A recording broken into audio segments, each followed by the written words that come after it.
तो ये हमारे सामने एक क्वेश्चन है जो नीट 2016 के अंदर पूछा गया है। तो a rigid ball of mass M strikes a rigid ball at 60 degree. यहाँ पे हमारे पास में एक रिजिड बॉल है, ये बॉल है एंड यहाँ पे एक बॉल स्ट्राइक करती है एंड हॉरिजॉन्टल के साथ कितना एंगल बना रखे है 60 डिग्री एंगल बना रखा है। तो यहाँ पे ध्यान से देखना है कि स्ट्राइक करने के बाद में ये जो बॉल है ये सेम वेलोसिटी के साथ वापस आती है एंड एंगल कितना है 60 डिग्री। तो इस टाइप का क्वेश्चन जो है ना वो नीट के एग्जाम में बहुत बार पूछा गया है, आप लोग पीवाईक्यू में देख सकते हैं।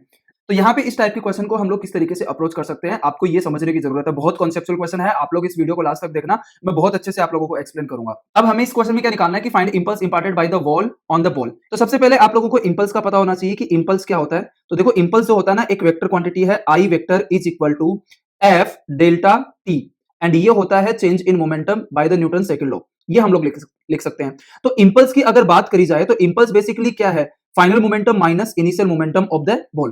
तो इस क्वेश्चन के अंदर हमें बॉल का इनिशियल मोमेंटम निकालना है, फाइनल मोमेंटम निकालना है। अब देखो मोमेंटम क्या होता है, मोमेंटम होता है mv। तो सिंपली हम लोग इंपल्स को क्या लिख सकते हैं, मास तो कांस्टेंट रहेगा तो इसको बाहर ले लेते हैं, v final vector minus v initial vector, ये हमारा इंपल्स आ जाएगा।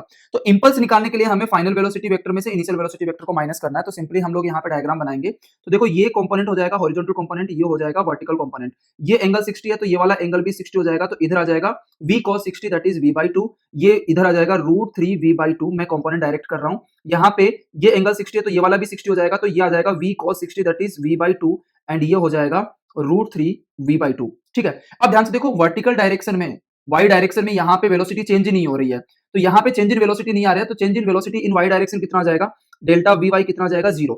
यहाँ पे एक्स डायरेक्शन में, इस वाले डायरेक्शन में पहले वेलोसिटी है जिसको v/2 आई कैप बोल सकते हैं। फाइनल वेलोसिटी इस वाले डायरेक्शन में है जिसको हम लोग v/2 माइनस आई कैप लिख सकते हैं। तो यहाँ पे एक्स डायरेक्शन में वेलोसिटी का चेंज कितना हो रहा है, delta V X is equal to minus v/2 I cap minus v/2 I cap. तो यह आ जाएगा minus v I cap and यहाँ पे ये वैल्यू सिंपल यहाँ पे पुट करेंगे तो हमारे पास में इंपल्स इज इक्वल टू आ जाएगा m minus V I cap that is minus M V I cap. ये वेक्टर फॉर्म में आया, हमें मैग्नीट्यूड चाहिए तो हम लोग सिंपली क्या लिख सकते हैं, एम वी लिख सकते हैं। This is the answer of this problem.